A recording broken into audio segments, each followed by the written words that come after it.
Welcome to the YAHOWAH blog. I'm your host, Craig Winn. This particular episode will be dedicated to the continuing presentation of Qatsyr harvest with Shabuah, being the next ingathering of God's people. Should you be curious, we are running 5 different types of programs concurrently. We have news programs. We are covering in our Ocean studio the story of Dode as he told it in his Psalms, the Mizmor of Dode. It's a series called Coming Home. Downstairs in our spa studio, that rainbow studio with a beautiful background, we are devoting it at the moment to appalling Twistianity, so that we can clear away the myths pertaining to Jesus, such that Dode is seen as the Messiah and the Son of God in his rightful place as our Savior and King.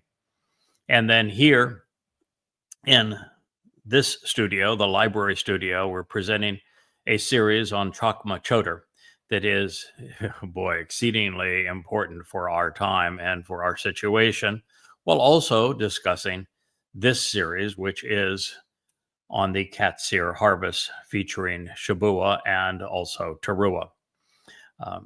We will, before long, add a 6th type of program, one we've already started, but I have stopped just because it's a lot to try to process at one time, and particularly when we move from a studio like this one without a teleprompter to the studios with teleprompters, is the ongoing story to discredit Islam, to prove that Allah is not a god, that Muhammad was not a prophet, and that Islam is not only a death cult, but that the plague of Islam has sought to perpetrate apartheid and genocide on Jews for all 1,400 years of its existence.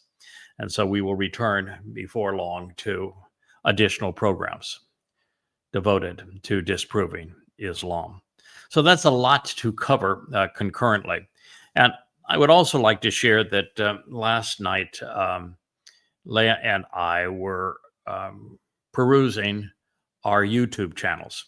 And when you look at YouTube, there is, oh my goodness, there's an enormity of content between these hour-long programs devoted to these various subjects. In fact, we've done previous ones on Dode's song, In the Garden, solving puzzles, a open letter to Israel. So many series that have come before this that are powerful and insightful. Muhammad's Criminal Enterprise is another.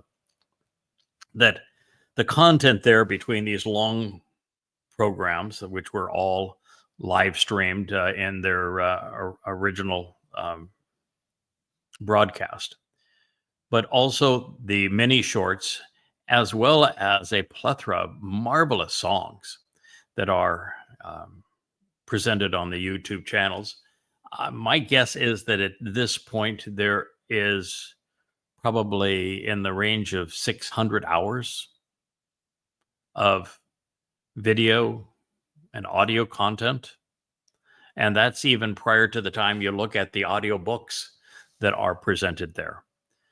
So we have really created an enormous amount of content, and we are conveying it in Facebook, which is kind of our preferred place to hang out, because when we do a live stream such as this, there are some 5,500 friends and that are part of our Facebook community, and all have access to the chat room that is contemporaneous with and adjacent to these live broadcasts. And a typical show like this will have 200, sometimes even 250 comments from listeners. That's a fun place to be. And questions are asked and answered there as well. But we also live stream these programs, and they're retained on X. And X is an interesting place because it's really quite combative. It's the place where anyone who wants to speak on behalf of Israel and Jews earns combat pay, because it is a very, very tough environment. But it is the marketplace of ideas at this point, even if the vast preponderance of them are wrong. And in addition, so we have Facebook, we have, I think it's now 5 YouTube channels. There's the Craig Winn, there's Yada Yahowah, there's the YAHOWAH blog, Shmar Emeth is another. There are numbers of these channels on YouTube. We also have a prolific voice on Rumble and on Odyssey. So lots of places to reach out. I'm sure that Telegram, Instagram will be places that we will begin to communicate before very long. And I hope to get more active on YouTube because, well, we have had so much attention invested in X and in Facebook up to this point. There hasn't been as much time to pursue larger audiences there. But we do know that we have a unique voice. There is no one in the world who has come to know Yahweh by name and share his name and the proper pronunciation with his people, or to explain why it is so important that they give up Hashem and G-D and Lord and begin to convey Yahweh's name as it was originally pronounced and is written within his Torah and his prophets. I am the first also to recognize that there was no Jesus, and that myth was based on counterfeiting Dode David, and that Dode David was the one who was crucified in 33 CE during his second of 3 lives. He is the former and returning king of Israel and will be the king of the world. He is also the Messiah.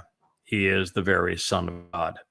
And he explained all that he was going to do 1,000 years before it occurred, right to the exact day that he would accomplish it, so that we should have, as a people, as a nation, recognized this long ago and realized that Jesus was nothing but a product of identity theft, never existed, and that the entire myth was based upon the person who is exceedingly real and exceedingly important to our lives, particularly if you want to spend your eternity with God. So we also have something that is different than any of the talking heads that you will find on any of these social media channels or anyone that's in the mainstream media, and that's the wealth of books like these that sit behind me. Every statement that I make to you, I prove and provide copious amounts of documented research to show that these conclusions are verifiable, and that in this light, there are well over 3,000, 4,000, 5,000 profound insights that I've been able to deduce about God, his people, and our relationship to them and to him, as well as to future and past events that are unheralded, that were completely unknown, never shared prior to the compilation of the books that you see behind me. So this is a very rich and enlightening experience to be part of the YAHOWAH blog and to be part of those who have read the books that are offered freely at yadayah.com. There are occasionally, on a rare occasion, a person that you'll find who has written a book. Some maybe even have written 2 or 3. But I've written 35. They average 700 plus pages a piece, some 825. And so there's just a wealth of knowledge. And the books are all serious. The ones that teach about Yahweh from his Torah, from his prophets, and from the Psalms and writings, they all are based upon a literal and expanded, amplified translation of the Dead Sea Scrolls, correcting the Masoretic text, both of the diacritical markings and also of those differences with the 1,1400 year older Dead Sea Scroll collection. and doing so in an amplified fashion where the basis of every rendering is presented within a parenthetical so that you can copy and paste it into a search engine and validate the accuracy of that translation for yourself. It's a style that no one has ever used, and it is exceedingly effective at teaching, at enlightening, at conveying important insights. And that's all there for you at yadayah.com. Applications that I have of the pain of these translations. And even if you are a native Hebrew speaker, benefit from these. In fact, you may benefit than even a native, because modern Hebrew is comprised of about 20% the original verbs and nouns and grammatical format that the Torah was delivered in. But some 30 to 40% of modern Hebrew is unfortunately deduced by rabbinical corruptions. And they are always wrong about God. And then the rest is variations, particularly of English, since uh, so many things that we use and discuss today were not relevant going back 2,500 to 3,500 years ago. So the vocabulary is deduced from English, not only because of the influence of English speaking people over the last 100 years, but also because it is the lingua franca of the world and that of the most Jews anywhere in the world. So that is a little overview of who we are and what makes this exceedingly unique. There is no voice like this anywhere in the world, and it should not be surprising to you as unique as what we are sharing is. I mean, no one has ever done what I've done and excoriated Islam to hold Islam accountable for its war against God's people, writing 5 volumes that prove that that Islam is a complete farce. Here's one of those 5 volumes. This is volume 5 of a series called Goddamn Religion, also free at yadayah.com. The best documented, most comprehensive chronological presentation of the Quran and the Islamic Hadith comprised of Sunnah ever written, and based entirely on the words of Allah and Muhammad and their first companions. It excoriates Islam. There's nothing credible about it, and I prove it. But I prove it to defend Jews, so that it makes it far more difficult for Muslims to abuse them. It is the salvation, really, of Israel in the fight that it's in now, because their war is not against Iran or Hamas or Hezbollah or Islamic Jihad or the Islamic State. Israel's war is against Islam. And then there are 35 books under the heading of Yada Yahowah. The program we're going to do today is based on this one, Qatsyr Harvest, and just as all of the others, this one is some 35. One of these 35 books, this one is 825 pages. And in here, you'll see the amplified translations that I've spoken to you about, and then the comments and the insights that can be deduced from them. Because while the text of Yahweh's Torah, prophets, Psalms, and writings has been available for between 2,500 and 3,500 years, no one's understood them previously. That's just the bottom line. No one has been able to put together the whole story from beginning to end, from our expulsion from the garden to our return, from the creation account to entering 7 dimensions as part of the covenant family, to explain the terms of the bereth and how they are fulfilled by the mikre, the role that the 3 most important players in God's story each contribute to the reconciliation of God's people, Moshe, Dod, and Yada. There's nothing like it in the universe. And so God has a lot to say about it. There are entire chapters of books devoted to this individual, like the Choder in uh, Yeshaya, Isaiah 11, and Proverbs, Mashal, David's depiction 300 years prior to that, and Mashal, Proverbs 14. Um, Dod's beloved son at the most important moment in ancient Israel, which is the dedication of the home for Yahweh's name called the First Temple, spoke vociferously of the Nakri, which is the same individual that is an observant foreigner that conveys the message of God as a Zeroah, one cultivating the final harvest, so that you might know who God is, what he's offering, and what he's expecting in return. So there is a lot to learn, there's a lot to share, and that is the purpose of these programs.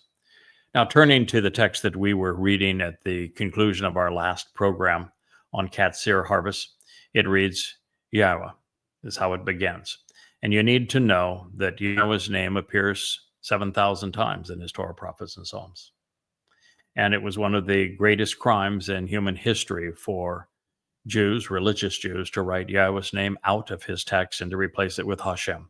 God does not respond to Hashem. He is not Hashem. He is Yahweh. If you do not know and use Yahweh's name, you do not know him.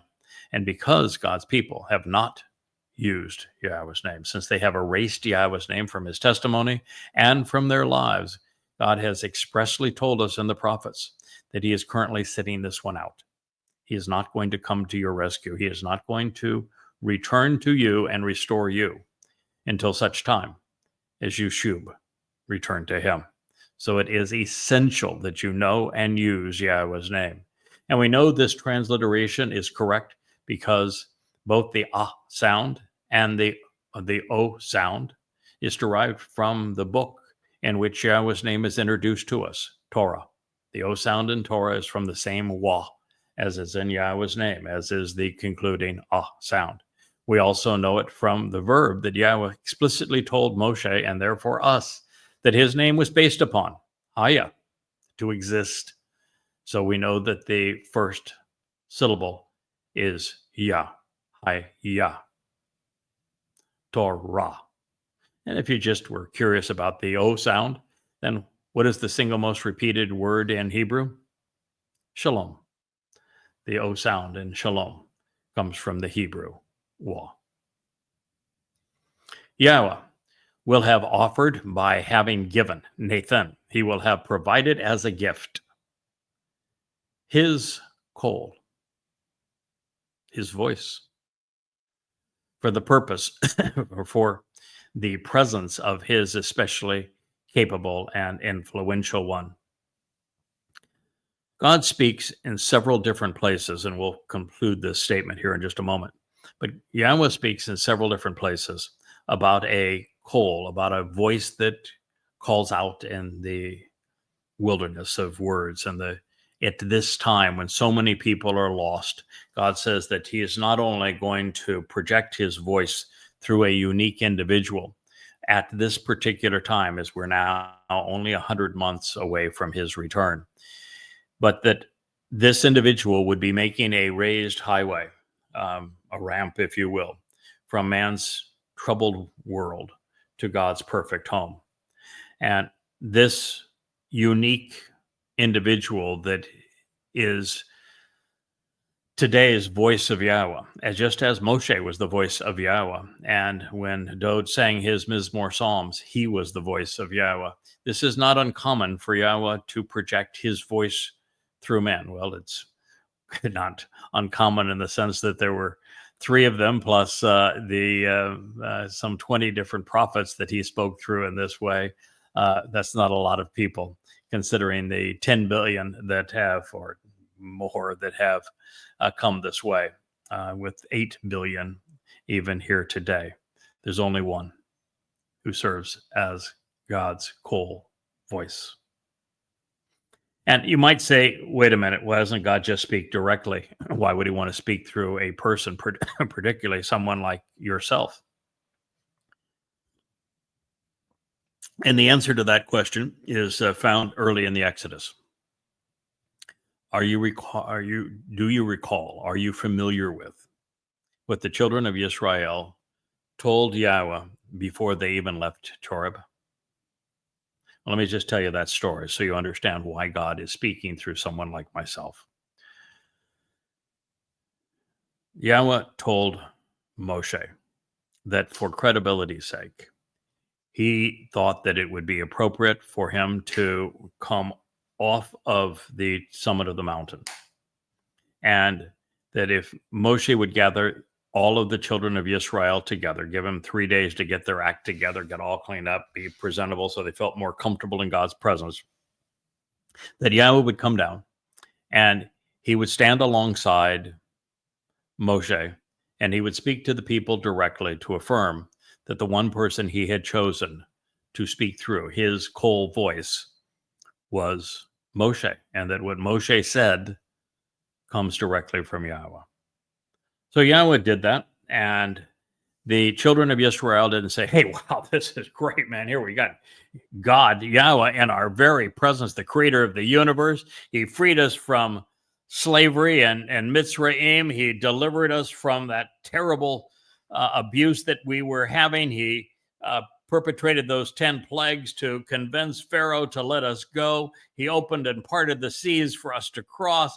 As soon as we got here, he delivered a fountain of water for us. He's feeding us while we're here and providing us with just amazing quality teaching and guidance. He explained how the universe was created to Moshe and Bereshith, and how the covenant was formed through Abraham and Sarah and Yishak. Oh my goodness, even how the children of Israel came to be through Yishak, and then through Jacob, and through the children that the sons that were born unto him. And what a marvelous story that was delivered in Bereshith at the very beginning of this. And here they are, and God himself is coming down to the man that has liberated them through this process and spoken to them throughout. And that was not their response.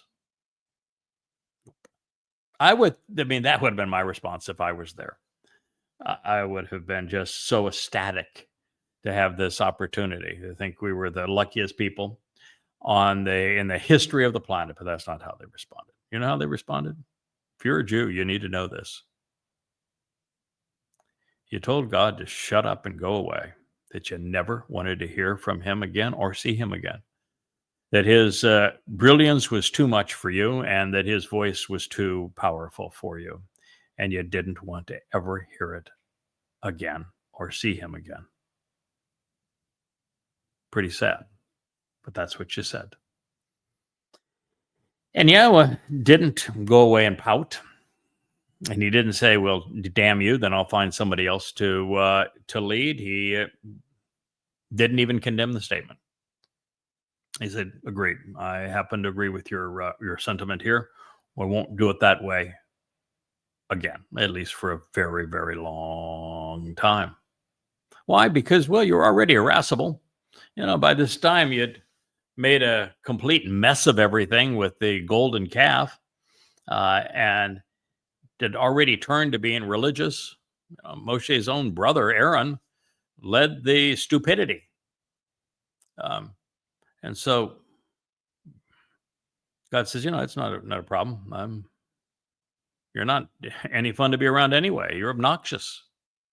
I'd much rather speak through someone that I can relate to, that isn't obnoxious, that will represent my interests as they pertain to you. So at that point, God made the determination that he would speak through individuals like Moshe, and the three most prolific to communicate God's testimony: Moshe, Dod, his beloved son, and Yada, Dod's herald. These are the individuals. So today, it is the final Bashar herald that Yahweh is using to convey his voice. And that is the reason why it is this way. Now, you could say, okay, I get it. We were obnoxious. God's not speaking directly to us anymore, which also means that the Talmud is absolute rubbish, that there is no oral Torah, and that Judaism is a complete farce because God is not speaking to you. He said, go. You told him to go away and shut up. So there is, under that basis, no validity of any kind for the oral law, and therefore for the Talmud, or for any Torah other than the Torah communicated through Moshe. Full stop. It's a death note to Judaism.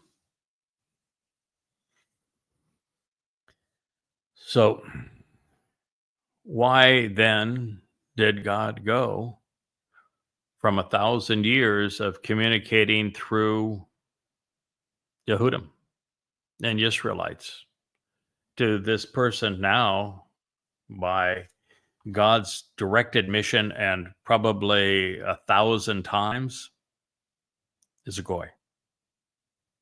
Now, first, you shouldn't be all that surprised. God comes full circle in almost everything he presents. We started in the garden. We're going to return to the garden. We started in a personal relationship with Yahweh. We're going to return to a personal relationship with God. We began with his Torah teaching. We will end with his Torah teaching being written inside of us. God loves to come full circle. Adam and Chava, they weren't Jews. Noah and his family, they weren't Jews. Abraham and Sarah, they were Babylonians. So was Yishak. So was Esau and Jacob. The first person to be considered a Yisraelite was Jacob, and therefore his sons. And the first to be a Jew was Yahud. And even then, that name was prophetic, because it is a compound of Yahweh's name and Dod's name. Yahud. It means beloved of Yah. And so all of the initial players are goy. And so the person who would herald Dod's return as the ultimate Yehud, he'd be a goy. He is a nakar, a nakri, unobservant foreigner. He is the man from Edom. And if you know what Edom represents, it is a derivative of Esau, and Esau was Jacob's brother. He brings healing back to God's people, and between God's people and God himself. And so, to finish this story of why not a Yehud, after all of the long period of Yisraelites and Yehud,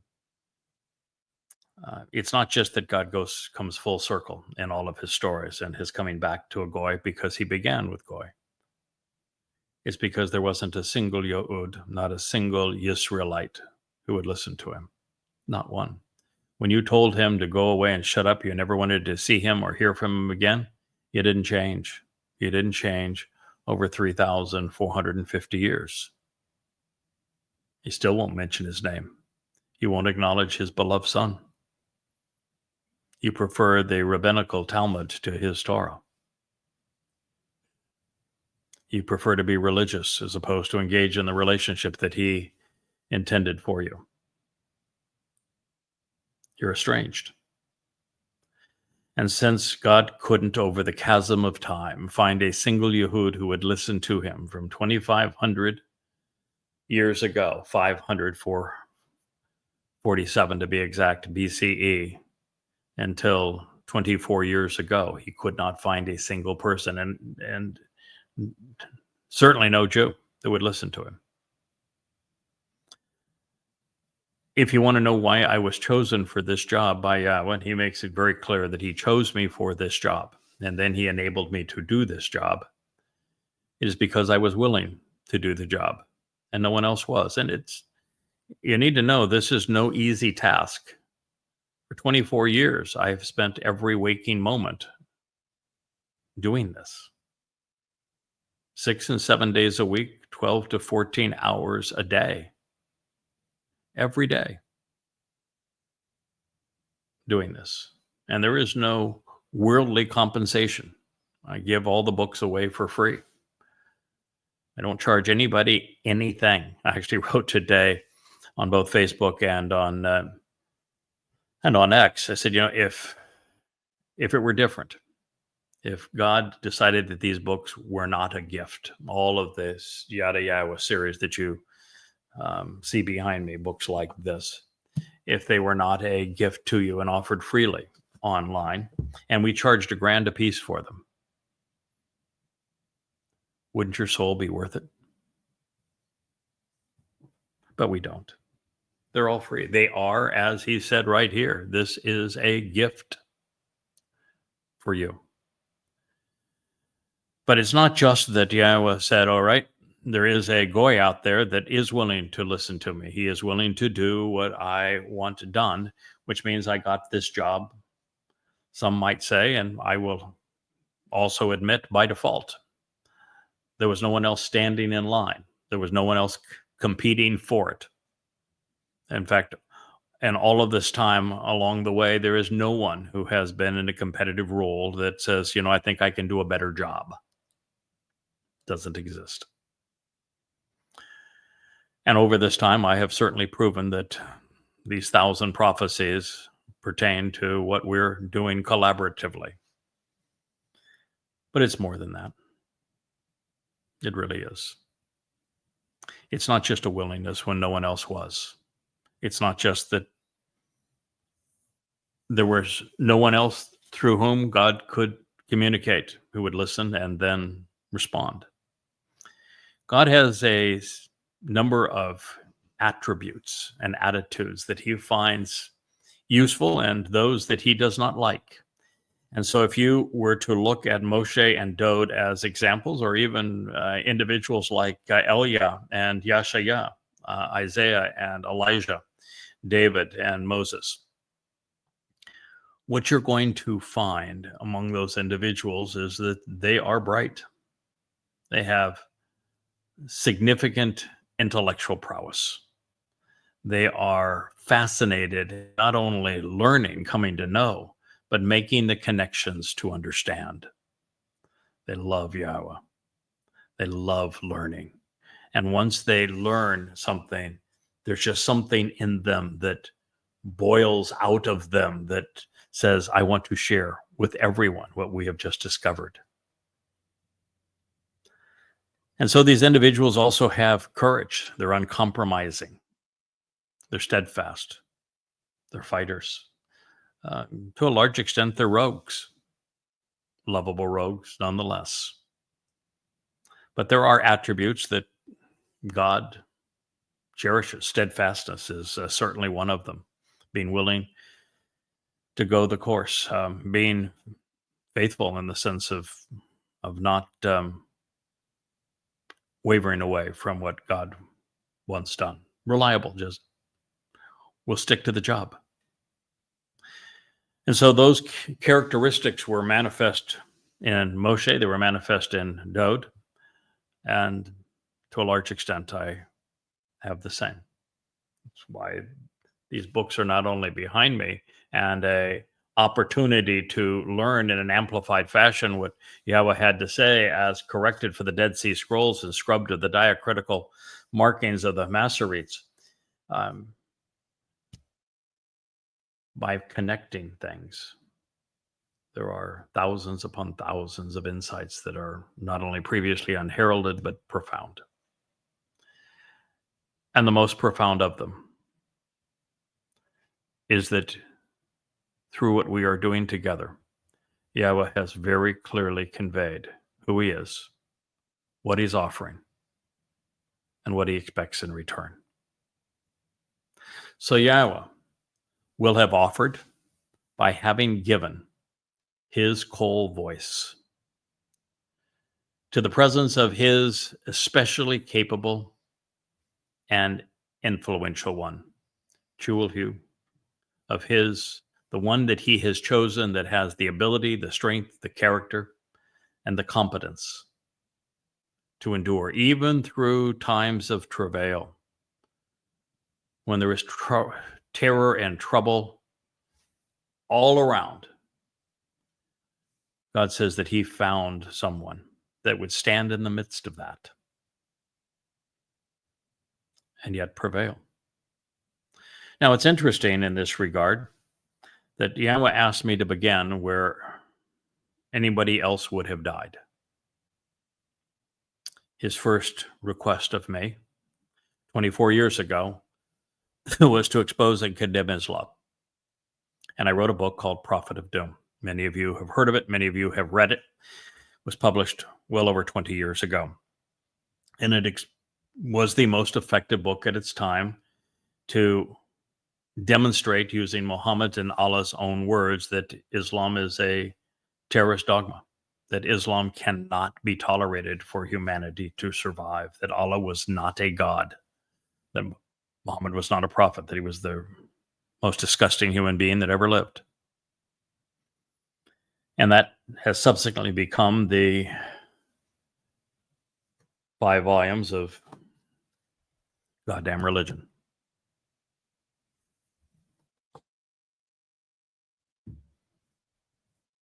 For doing so, I've received thousands of death threats.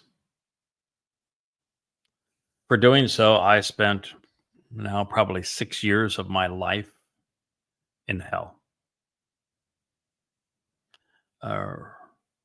When one studies the perversity of Allah and Muhammad, it's like walking into hell. And so no one in the history of the Jewish people has ever stood so firmly in the midst of the terrorists who are trying to perpetrate genocide against them, to stop them, to hold them accountable, push them back, to give God's people the tools they need to recognize that their battle is not with Hamas or Hezbollah or with Iran or Islamic Jihad or the Islamic State or Fatah or the PLO. Their battle is against Islam, and that Islam declared war on them 1,400 years ago, perpetrating apartheid and genocide against God's people. And I know exactly how it all transpired, and I can prove that it was the rabbis that gave the Quran this veneer of religiosity that enabled what was nothing but a terrorist enterprise, a criminal enterprise, to emerge as a religion because of what the rabbis had done. Yes, I've stood in the midst of trembling and terror and torture, and had the character and competence to prevail and offer you that result.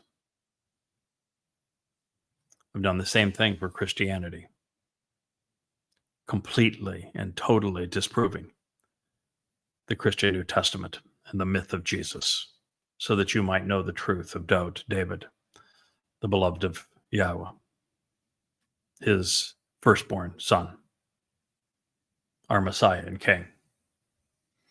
Yes. And also having written these 35 books on translating the Torah and prophets and Mizmor, so that you might understand God's message to you. Yahowah will have offered, now has offered, having given his cold voice to the presence of his especially capable and influential one, who will stand firm even in the midst of terrible troubles and torture for God's people. I will continue to stand here in your midst through the Shabuah harvest, and will return sometime thereafter, most certainly prominent by the 4th of April of 2030, which is the first of Abib of that year, when I will join Elia on the Temple Mount in the midst of the most torturous time in Israel's history.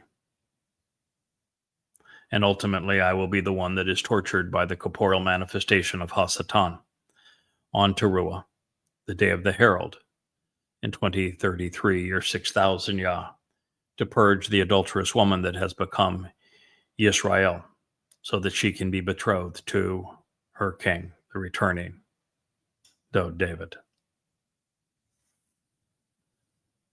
And this is because exceedingly great is his mercy and favoritism. It's not my mercy that matters. It's not my favoritism that matters. It's not my acceptance of God's offer that matters. It's God has given his voice to this capable individual as a gift because Yahweh is exceedingly great, because Yahweh is tremendously merciful, and he views his people as his favorite. He wants them to ponder the implications of his compassion and favoritism for them. Indeed, a potent and powerful force is the one who engages and acts upon his word. I've shared with you that from the beginning, our process together would be to go where his words lead.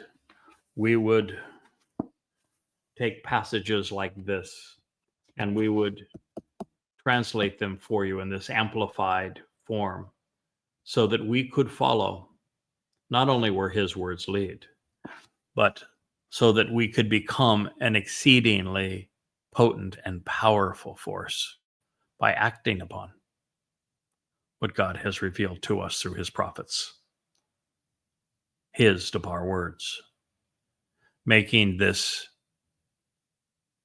truly valuable, important, and the enterprise that we're engaged in, capable and competent, it's exceedingly significant, magnificent from God's view. In its magnitude and extent, it's from Gadol.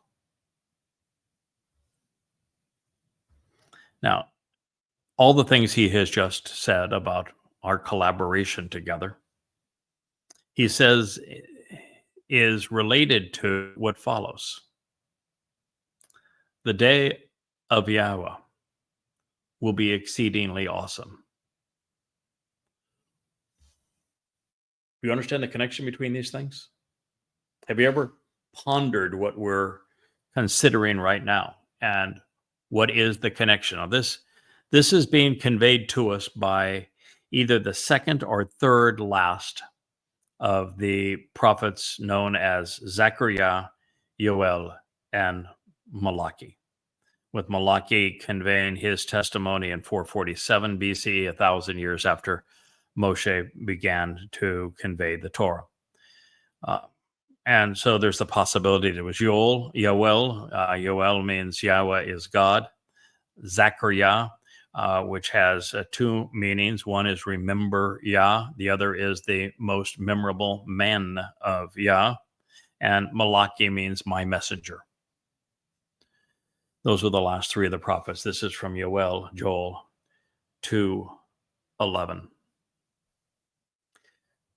Have you ever thought about that transition from God's talking about empowering a person through his words, becoming a potent force, of God conveying his exceedingly great mercy and favoritism through an individual through whom he is projecting his voice? That this individual who he is attesting is especially capable and influential, both in character and competence, and during a time of great travail, trembling, and terror. 2, the day of Yahowah will be exceedingly awesome. I know what he's talking about. Do you know what he's talking about? I'm overjoyed by what he is talking about. I'm relieved by what he's talking about. I'm empowered and enriched by what he is talking about. And you should be too.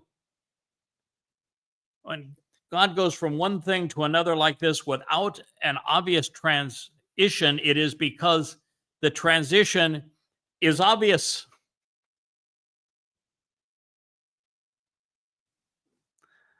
The day of Yahowah is exceedingly awesome because God did these things. Because God found somebody through whom he could project his voice. Because their collaboration is awesomely great. Because God is tremendously merciful, and he is projecting that mercy through this individual. And because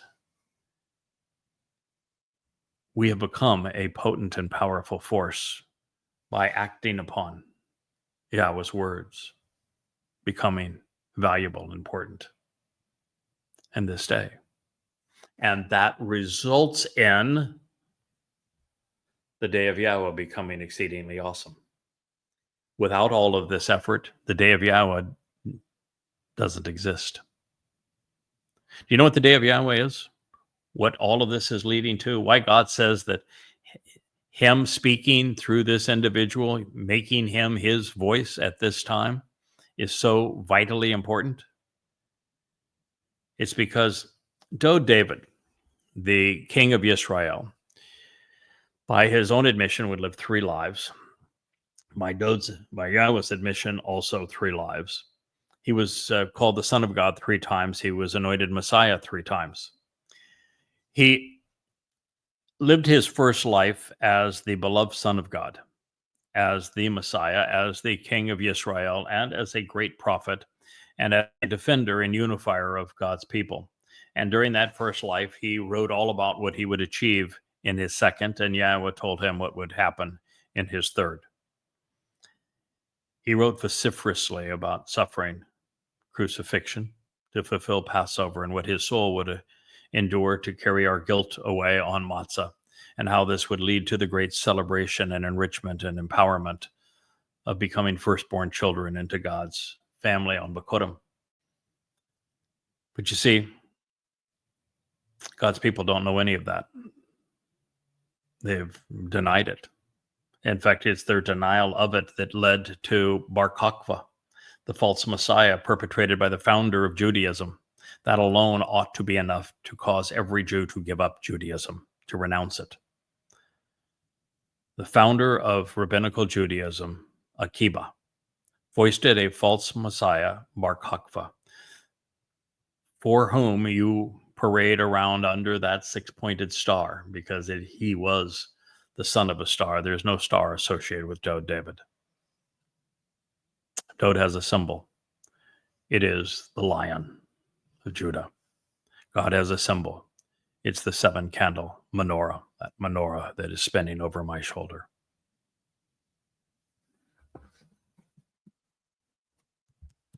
That's the symbol of Dod. The menorah is the symbol of Yahweh. And so that was just the first 3,000 and then 4,000 years of the story, but there's another 2,000 years. You see, the rest of the story is being told by the voice who speaks on behalf of Yahweh, because there wasn't a single Yehud in all the world who knew that Dod was the actual Messiah and Son of God, who was crucified in 33 CE to fulfill Pesach, Matzah, and Bikurim. And if you don't know that, you aren't going to be there at the great and wonderful, exceedingly awesome day of Yahweh. There's no one going to be there. After the fulfillment of Pesach, Matzah, and Towrah, comes Shabuah. It is a harvest. That's why we're doing this program. It's a Qatsyr harvest. Qatsyr, harvest, Shabuah. Fulfillment occurs 7 years prior to Yahweh's return with Dod. What is Shabuah called? Clue, 7. 7 years before Yahweh and Dod return, which is in 2033, is 2026. Shabuah falls on a Shabbat, the 22nd of May of that year. Just 12 months from now. Next is the unfulfilled Moed Mikre of the 7, is a day that Jews know nothing about anymore. They've even replaced it. They call Teruah the Day of the Herald. Rosh Hashanah, which is the Babylonian head of the year. But it's on Towrah, the day of the herald, 23rd of September, 2033, that the final ingathering of God's people will occur, where God's people, as they will be on Shabuah, on Towrah also, they'll be raised up, coming into the presence of God, being taken literally from all of the death and horror that's transpiring on this earth, the corruption as derived from religion and politics, and brought into God's perfect presence. And then on the following day, on the Shabat of Towrah, to the backdrop of a full solar eclipse, we will then experience the sacrifice of the Adamah Parah to protect this final remnant, this mortal remnant of God's people, so that they have the opportunity to enter the millennial celebration of Sukkah upon Dod's return with Yahowah on Yom Kippurim. And so Yom Kippurim is the great homecoming. It is the family reunion. It's also the great wedding. And that's the purpose of the red heifer, the Adamah Parah, to prepare the adulterous woman that is Yisrael to be betrothed to her beloved king, Dod, who, as we read in Zechariah, is coming with Yahowah. And this mortal remnant will look up at the one that they have pierced and weep for him as a firstborn. This is the future Yisrael. This is marvelous news, though, because it says that the day of Yahowah will be exceedingly awesome. And what that means, my friends, whether you listen to me or not, there will be those who do, and we will prevail. We will prevail with or without you. My preference would be that it would be with everyone who is willing to disavow Judaism and any other religion, including Christianity and Islam, of course, who will disavow their politics and no longer be loyal to liberals or right-wingers, and who will be receptive to returning to Yahowah, listening to all God has to say, appreciating the 5 conditions of the covenant, and celebrating the 5 benefits as they are delivered through David's sacrifice on Pesach, Matzah, and Bikurim, so that you can all rise with us up into the 7th dimension to be with Yahowah.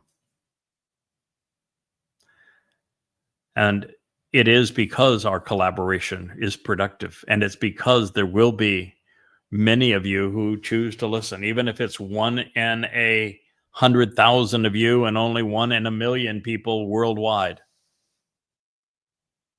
We prevail because Yahowah's homecoming with Dod on Yom Kippurim, October 2nd, 6:22 p.m. as the sun sets in Jerusalem on the Day of Reconciliations, 2033.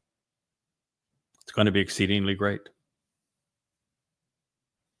And it's marvelous. It's wonderful for whoever is lifted up and carried away with him and by him.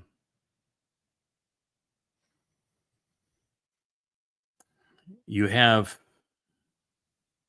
2 opportunities to be lifted up and carried away with me and by me: Shabuah and Towrah. They just happen to be the bookends for the time of Yaakov's troubles, this time of Yisrael's confinement and abuse, when, according to the prophet Yoel, it's going to be worse for Jews during this time than at any time in Jewish history, which means worse even than the Holocaust. Worse even than what Rabbi Akiba brought on Jews by foisting a false Messiah Bar Kokhba upon them and bringing the wrath of Rome and Hadrian upon Judea as he was the one who caused the land to be renamed Palestine as an ethnic slur, genocidal slur, actually. He's the one who caused the diaspora that led directly to the Holocaust. He is the one who failed to recognize that there was a Messiah and that he had come 100 years prior to that in 33 CE, just as he had foretold. And because Rabbi Akiba failed his people in that way, Christianity was allowed to grow. And Christianity turned out to be the most menacing religion of God's people, because the Christian New Testament demonizes Jews, dehumanizes Jews. It robs Jews of everything, from their Messiah to their God to their salvation to all the promises God made on behalf of his people. That would not have been possible had Rabbi Akiba simply listened to what God said. Had he done what I have done and written a book like Twistianity to disprove Christianity and to prove that Dowd is the Messiah, life would be marvelous. There would have been no Holocaust. There would have been no diaspora.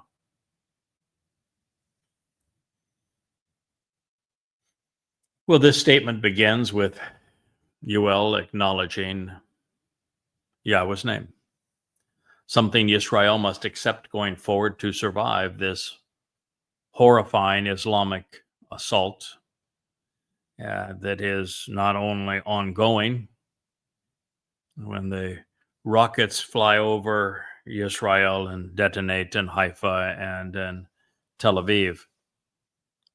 They are sent by Muslims. And as you plead for regime change in Iran, since you can't beat Iran in an all-out war because you can't invade Iran and project a force that can occupy Iran, your only hope of prevailing in this war is for regime change. And yet there's no example of regime change in the Islamic world producing a better result. It's always worse. So what now? You're being attacked again by Islam. That's who is sending those missiles. That's who funded and inspired the Muslims who perpetrated October 7th. That's who funded and armed and inspired Hezbollah. Hezbollah is Allah's party. They 3, 4, 5,000 Muslims that invaded Israel on 10/7 were screaming, Allahu Akbar.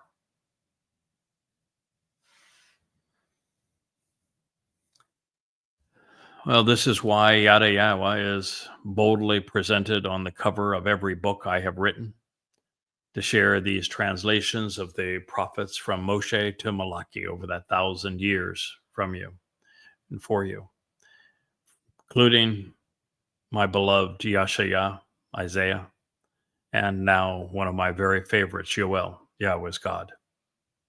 We are revealing not only what they said, but making it pertinent in your life right now at this moment. It is why Yahweh's name is the subject of the songs Dowd and I have written for Israel. This does not say, however, that Yahweh will speak to his people at this time, but rather, he, Nathan, will bring about and produce, appointing, enabling, and assigning as a gift his call, his voice, to someone whom he can project it upon, who is particularly bold, courageous, and competent. Now, with this promise extrapolated from the call stem and the perfect conjugation, we know that there is a genuine relationship anticipated between Yahweh and his call, the one who will speak for him, which should be interpreted literally, and that God's message through the gift of his assigned voice will be complete, lacking nothing, in addition to the realization that he will speak at the proper time.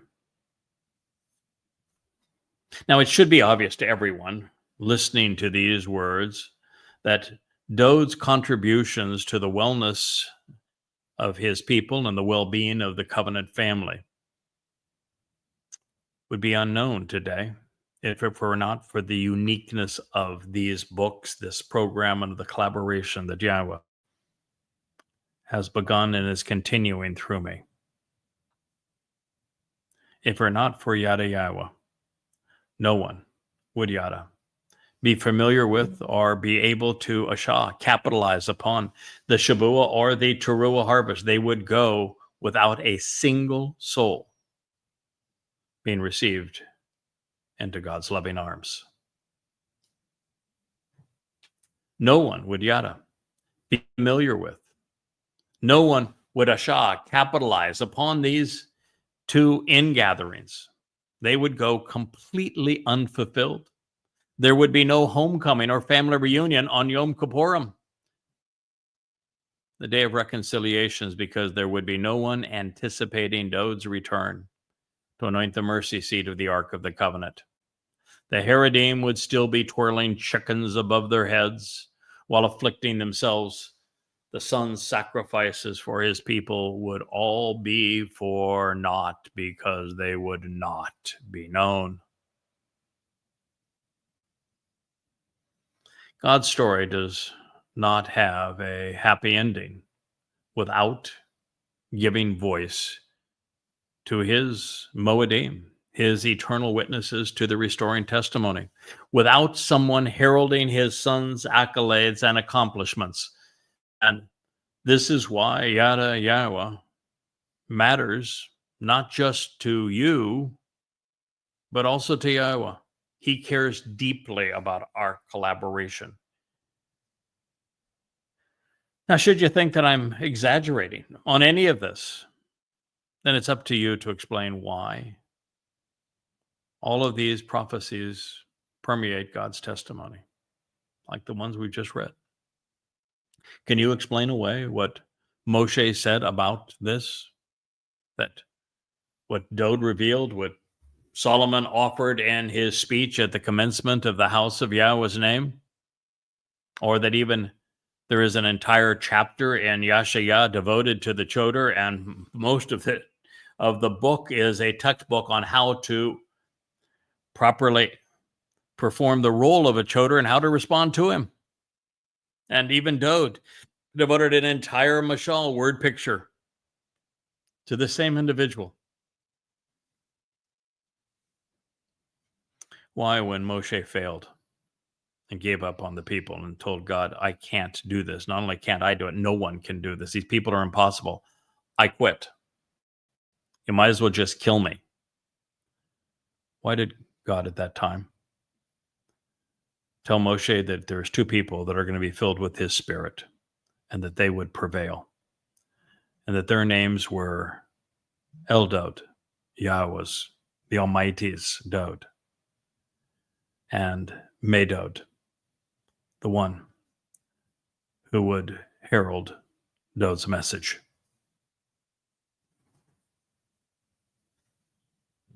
Please explain how Yisrael would have somehow figured this out after 2 millennia of not knowing any of it.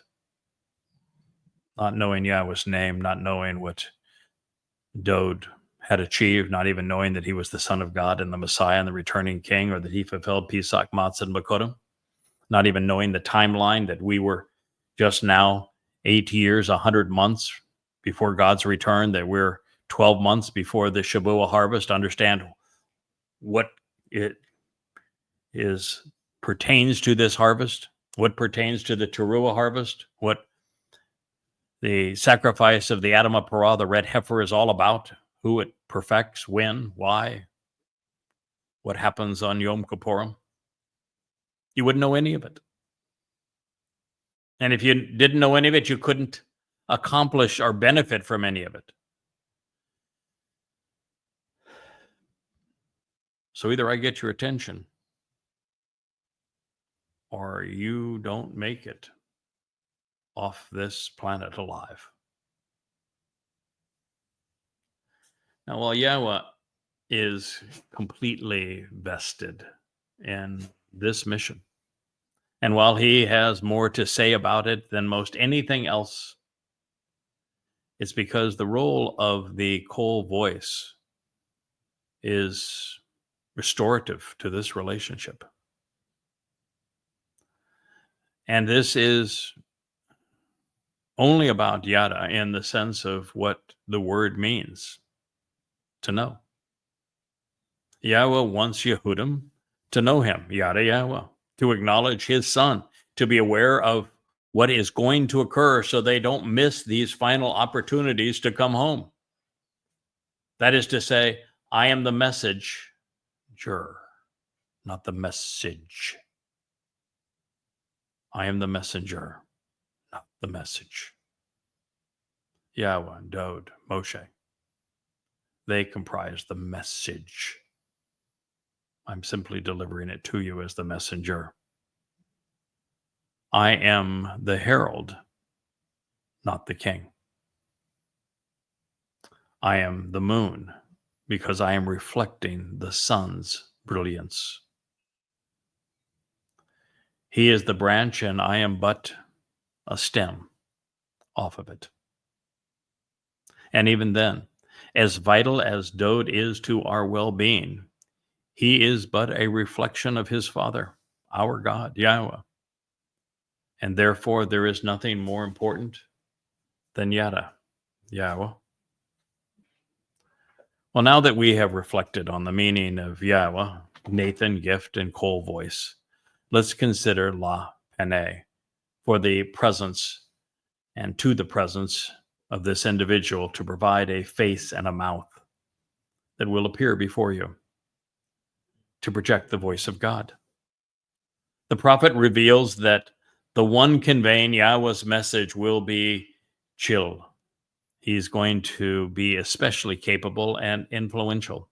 Boy, does both Dod and Yeshaya Isaiah make this point over and over again as they write about the Choder.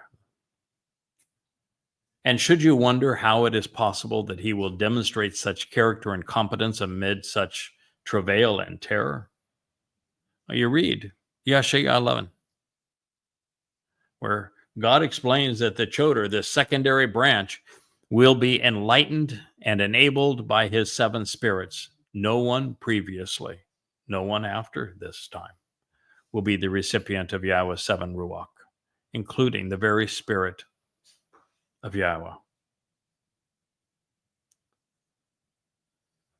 And while Chael is commonly rendered as army in English translations, that rendering is an extrapolation of the term's core meaning, describing a capable, influential, and effective force.